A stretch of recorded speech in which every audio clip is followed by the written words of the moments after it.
राधे राधे मित्रों। प्रभु श्री राम के 3 भाइयों के साथ एक बहन भी थी। क्या आप ये जानते हैं? तो आइए जानिए रामायण में क्यों थी वो गुमनाम, आखिर क्यों नहीं लिया जाता उसका नाम। रामायण काल में कई ऐसे पात्र हैं जिनका जिक्र भी आपने शायद कभी सुना होगा। ऐसा ही एक चरित्र श्री राम की बहन शांता का भी है, जिनके बारे में सभी लगभग अनजान ही हैं। जब भी बात रामायण काल की आती है, प्रभु श्री राम का नाम लिया जाता है। श्री राम के साथ उनके भाइयों का वर्णन भी हमेशा होता है। जब राम वनवास के लिए गए थे, उस समय उनके भ्राता लक्ष्मण भी गए थे, या यूं कहा जाए कि श्री राम के साथ उनके भाइयों का अटूट रिश्ता था।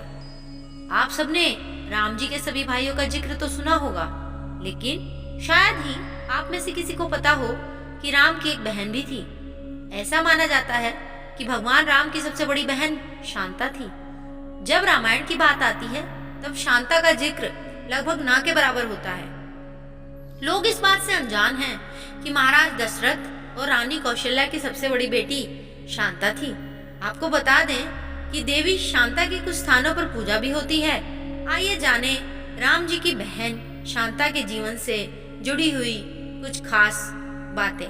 भगवान राम जी की सबसे बड़ी बहन जिनका नाम शांता था, वो महाराजा दशरथ और कौशल्या की पुत्री थी। ऐसा माना जाता है शांता सर्वगुण संपन्न थी और सभी क्षेत्रों में निपुण थी। ऐसा भी माना जाता है कि राजा दशरथ में अपनी पुत्री शांता को अपने एक घनिष्ठ मित्र अंग देश के राजा रोमपद को गोद दे दिया था।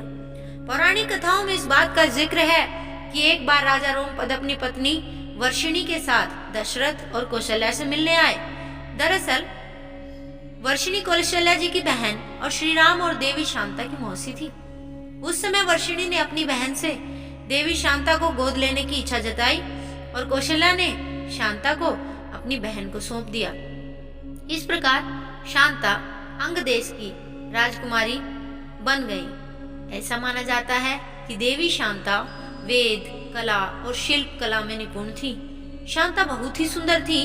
एक दिन राजा रोमपद अपनी पुत्री शांता से वार्तालाप में व्यस्त थे और उसी समय एक ब्राह्मण अपनी व्यथा सुनाने राजा के पास पहुंच गए।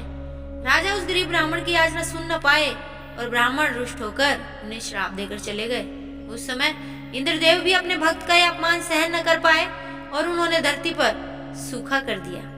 उस समय राजा रोमपद एक ऋषि श्रृंग के पास गए, जिससे उन ऋषि श्रृंग ने सूखे से धरती को मुक्ति दिलाई। इस प्रकार शांता और ऋषि श्रृंग का विवाह भी हुआ।